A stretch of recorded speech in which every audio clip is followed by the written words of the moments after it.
What's going on, everybody? Aidan from Birds vs. Boys here, and the NFL draft for 2023 has came and gone, and it's hard not to be elated if you're an Eagles fan right now. First and foremost, thank you to everybody who tuned into our live draft stream for round one on Thursday.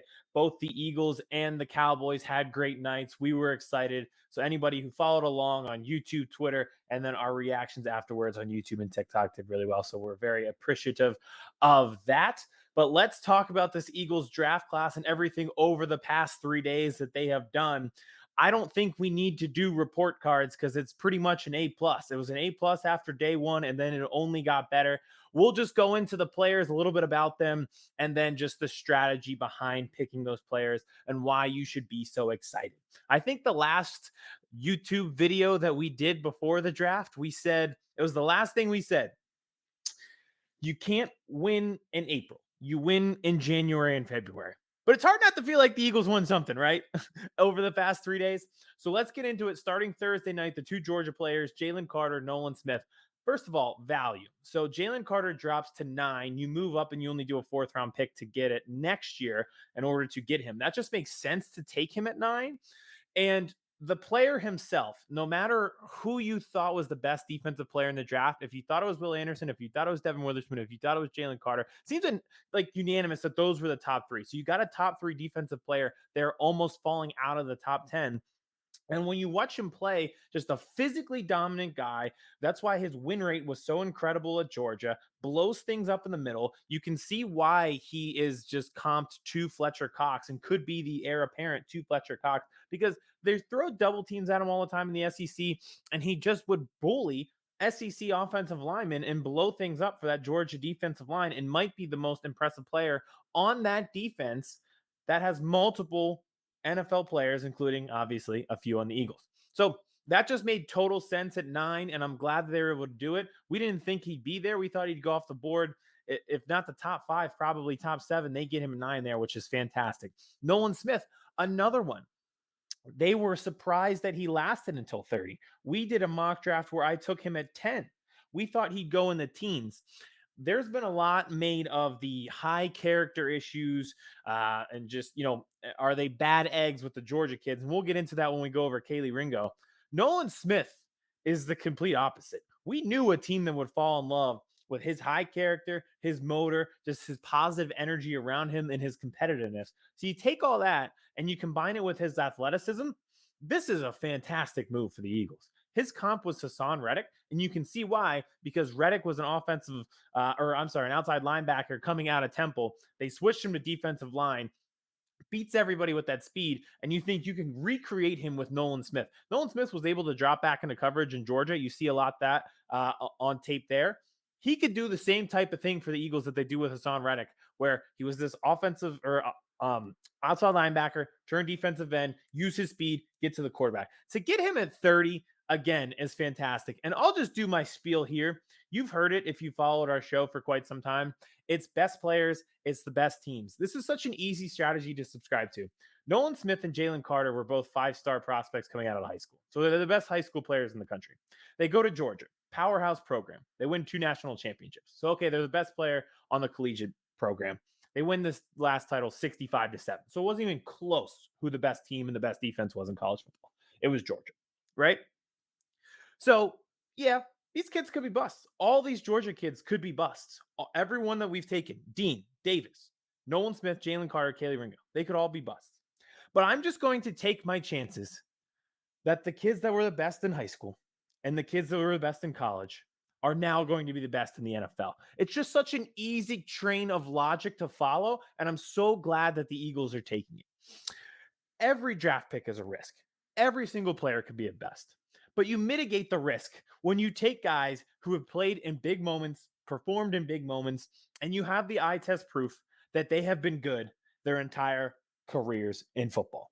This is the perfect example, taking 2 guys from that Georgia defense who have dominated in the collegiate ranks for the past few years, and before that, taking Devontae Smith and Landon Dickerson, who did the same thing at Alabama. So I'm just the best player, best team approach. I am all about it. I've been about it. I've been begging for it. I'm so glad that the Eagles are doing it. On to day two. Pretty ironic because this is the day where we don't have the Georgia guys. So it's kind of getting flying under the radar, but two really good players as well. Sidney Brown, we mocked multiple times to the Eagles in our mock drafts on our YouTube page. We like this kid a lot. Physical safety, can play up the line, loves to tackle. I don't know if you guys saw his story, but him and his brother, you're never going to have to question the commitment. You're never going to have to question the dedication. These are two kids that were living in homeless shelters, and they were like, all right, football is our way out of this shelter. So they've been grinding, brothers at Illinois, and just two star-studded guys. And you heard Howie Roseman talk about it. It was a red star prospect, which means everything there, talent, leadership. They were like, gotta have this kid. He is perfect.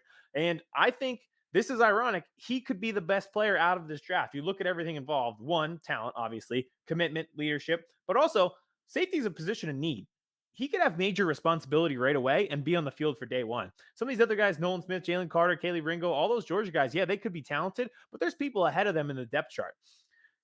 Sidney Brown might be on the field day one for the Eagles. And I, I think he would be able to hold up if he was on the field day one. So all this Georgia talk, Sidney Brown could be the most influential prospect that they drafted. Now, the next one that they drafted, back-to-back picks. Again, that was a great move by the Eagles to kind of trade and pick up some picks and kind of wheel and deal. So back-to-back picks. Tyler Steen, Alabama. Again, I'm all in. Give me the big-time SEC programs who are playing for SEC championships, for playing for college football playoffs, who are playing for national championships. Those kids are performing the biggest moments. Probably will do the same in the NFL, right? It just makes sense. Tyler Steen. So this is like a classic Eagles pick. He's a tackle, but now he'll come in and he'll probably play guard. And after a while, as Lane Johnson and Mulata get older, he'll probably transition back to tackle. They're just going to give him to Jeff Stoutland and be like, okay, here's your prospect. Mold him into a reliable starter.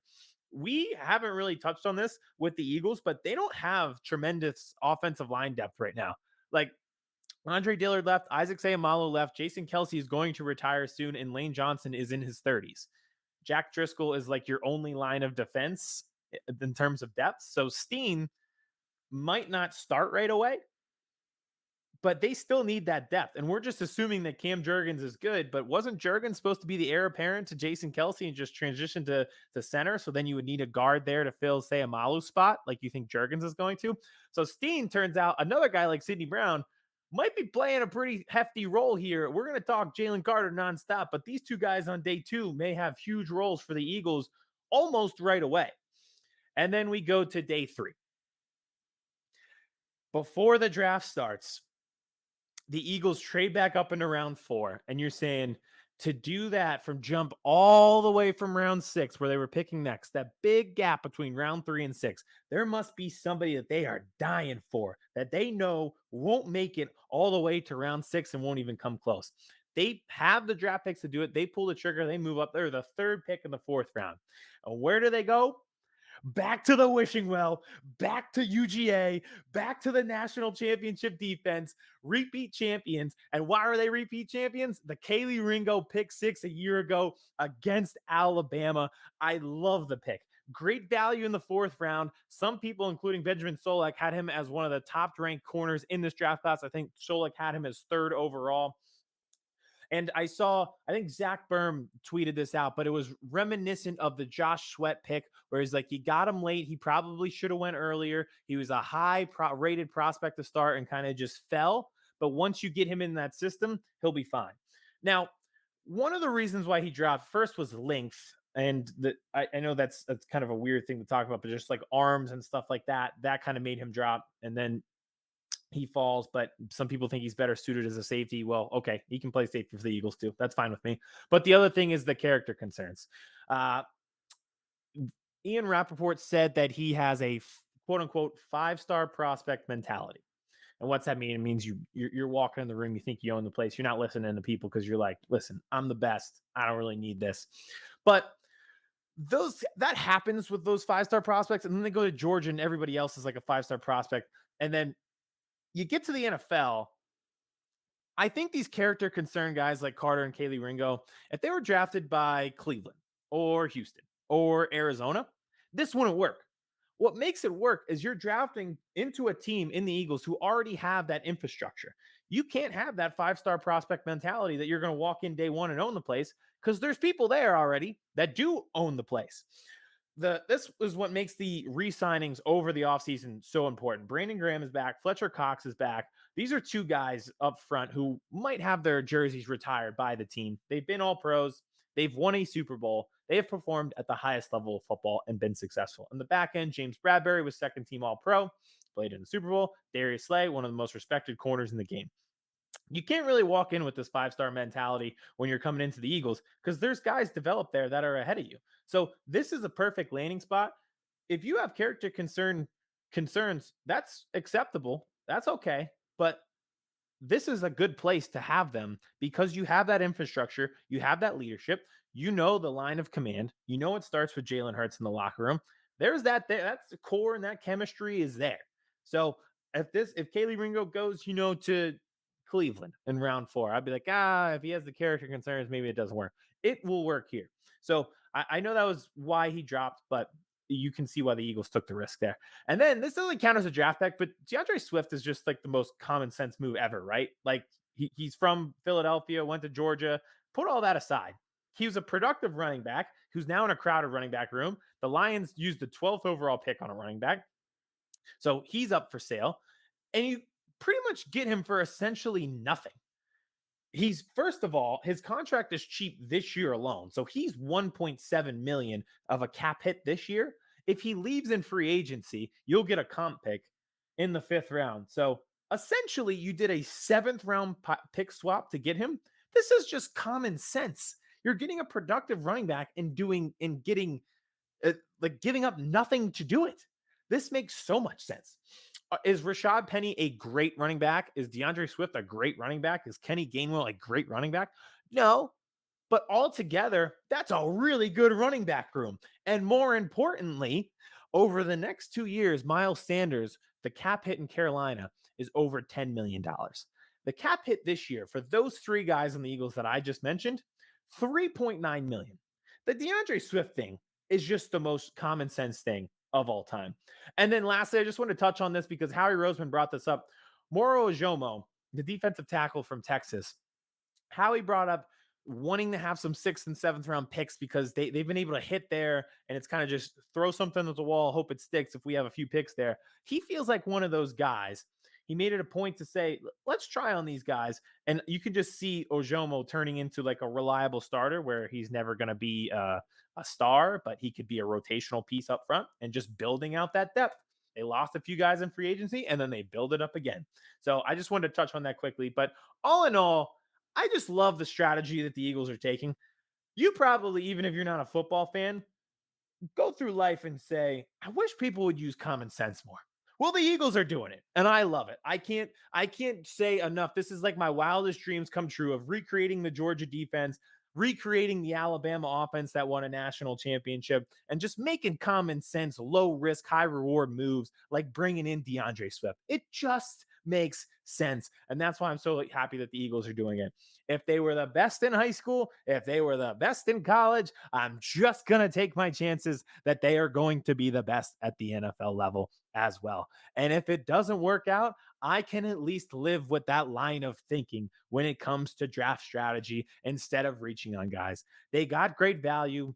They targeted prospects who were talented and productive. They didn't reach, and they mitigated their risk. It is the perfect draft strategy. Everyone should be doing it, and I don't really know why other people aren't, but I am so excited and juiced up about the Eagles now. I'm recovered from the Super Bowl almost after this 3-day stretch. So we'll be back with more videos. I think what we're going to do is bring some more people in for interviews. We'll have Kevin back for the Cowboys reaction and everything like that. Make sure to subscribe to our YouTube page. We saw a lot of new subscribers after the NFL draft. Numbers doing great on those reaction videos. So we're very excited about that and excited that you're excited. And you should be if you're an Eagles fan. So thanks for tuning into this one. We'll be back soon. And welcome to Georgia North, boys. This is the best.